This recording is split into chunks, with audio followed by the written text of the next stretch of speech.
Antoine Griezmann, Julian Alvarez, hingga Alexander Sørloth. Mereka adalah nama-nama yang membuat tim Atletico Madrid layak diperhitungkan musim ini. Sang pelatih Diego Simeone telah meramu dan meracik tim dengan cara yang sama seperti terakhir kali mereka menjuarai La Liga tahun 2021.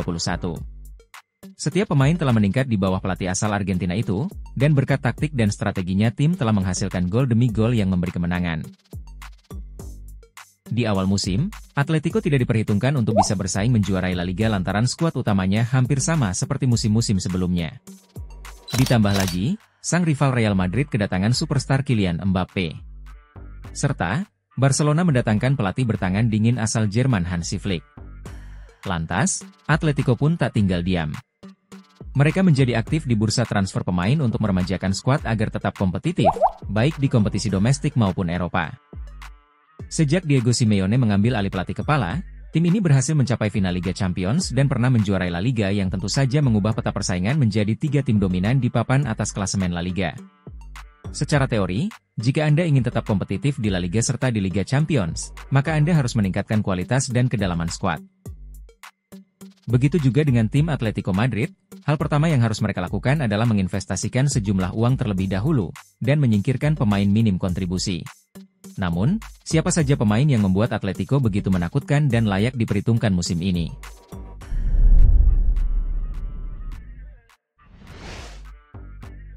Pembelian termahal ATM sepanjang sejarah adalah Joao Felix dari Benfica sebesar 127 juta euro. Pemain yang awalnya digadang-gadang akan menjadi pengganti Antoine Griezmann itu justru berbalik membuat kecewa tim. Ia memang memiliki beberapa momen spesial, terutama dalam kampanye kemenangan La Liga tahun 2021. Performa pemain kelahiran Portugis itu memang naik turun semenjak main di Atletico. Banyak isu yang beredar Felix tidak akur dengan Simeone. Ada juga yang mengatakan Felix tidak cocok dengan taktik Simeone. Dari semua isu itu, memang ada benarnya.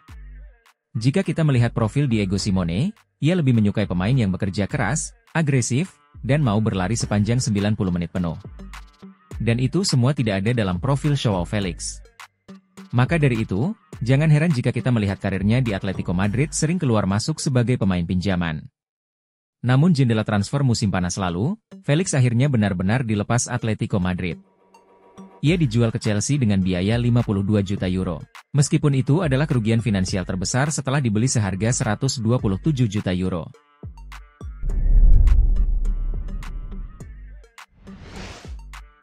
Selain menjual Felix, ATM juga menjual Samu Agehowa bersama dengan Soyuncu, hingga Alvaro Morata.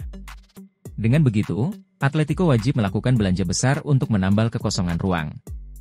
Akhirnya, tim membuat 4 rekrutan besar seperti Julian Alvarez, Conor Gallagher, Lenormand serta Alexander Sørloth.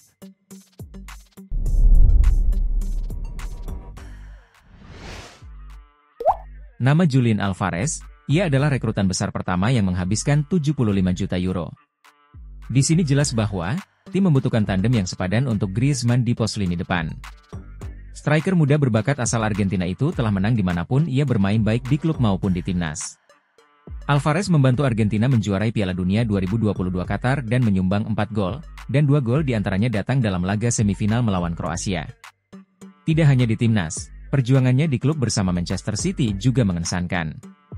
Dalam 54 penampilan di semua kompetisi, ia mencetak 19 gol dan 13 assist. Ada begitu banyak momen di mana ia adalah orang yang menyelamatkan City dari kekalahan.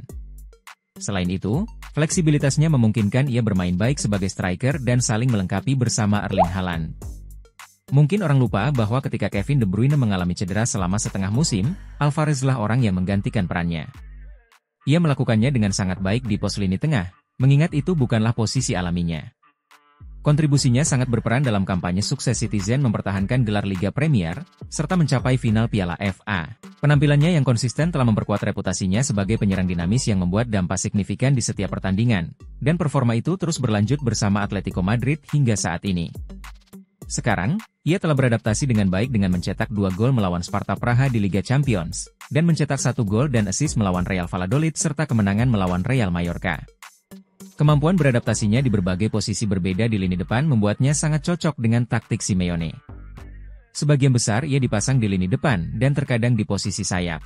Julian Alvarez pada dasarnya adalah pemain impian Simeone, yakni pemain yang klinis dan konstan di sepertiga akhir. Alvarez mewujudkan gaya intensitas tinggi yang telah menjadi pokok utama di Atletico. Sinerginya dengan Griezmann juga fantastis. Kemistri keduanya di lapangan juga sangat penting dengan pergerakan dan kreativitasnya. Sosok Alvarez lah yang benar-benar melengkapi kemampuan playmaking Antoine Griezmann, dan tidak mengherankan jika keduanya telah mengangkat daya gedor serangan ATM musim ini.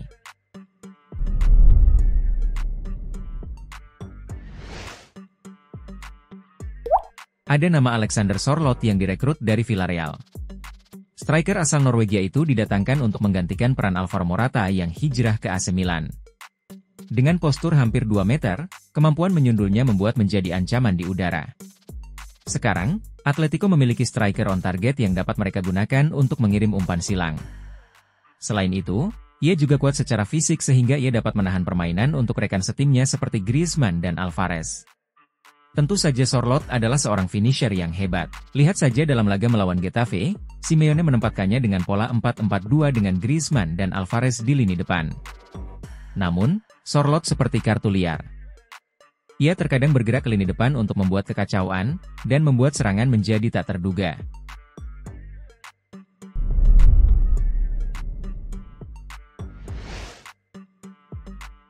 Selain lini depan, Atletico juga akan menghabiskan uangnya untuk meningkatkan sektor lini tengah serta lini pertahanan. Conor Gallagher adalah pemain tengah yang dibutuhkan Simeone. Sosok pekerja keras, agresif dan dapat bermain di sayap. Ia mencetak gol pertamanya untuk klub dalam kemenangan 3-0 atas Valencia, dengan penyelesaian yang tenang dan apik. Setelah itu, ia mencetak gol demi gol dalam pertandingan liga berturut-turut. Selain mencetak gol, ia juga mampu menekan lawan. Sedangkan di lini pertahanan, ada nama Robin Lenormand. Pada awalnya, ia telah menawarkan beberapa stabilitas sampai cedera benar-benar mengganggunya kala melawan Real Madrid.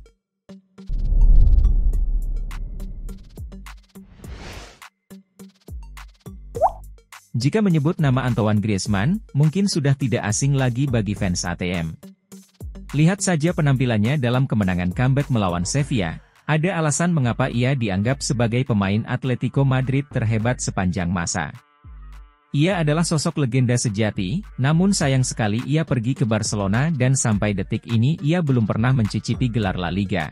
Mungkin ini adalah kesempatan terakhirnya sebelum masa kontraknya habis. Ada lagi satu nama yang sangat berperan musim ini. Dia adalah Rodrigo de Paul, pemain asal Argentina lainnya yang merupakan anggota penting dalam kemenangan Piala Dunia Qatar kemarin.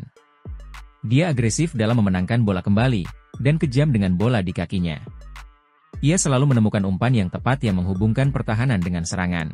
Lihatlah asisnya untuk Sørloth melawan Alaves, dengan gaya khasnya ia adalah salah satu pemain yang nampaknya memiliki 3 paru-paru yang selalu tampil menekan, dan berjuang selama 90 menit penuh. Kini, Atletico Madrid memiliki semua bahan yang dibutuhkan untuk bersaing dan memenangkan La Liga. Tim tetangga Real Madrid itu kini memiliki skuad yang lebih baik dari musim-musim sebelumnya, dengan perpaduan antara pemain muda dan pemain berpengalaman. Ada pemain yang agresif dan pekerja keras, namun ada juga pemain dengan keanggunan dan keterampilan. Diego Simeone telah membangun skuad yang kompetitif, dan kita harus melihat apa yang dapat mereka capai di akhir musim nanti. Itulah serangkaian pembahasan para pemain Atletico yang telah Bang Amin ulas. Jika kalian ingin menambahkan atau sekedar mengkoreksi, silahkan tulis di kolom komentar. Terima kasih sudah menonton dan tunggu ulasan menarik lainnya di video selanjutnya.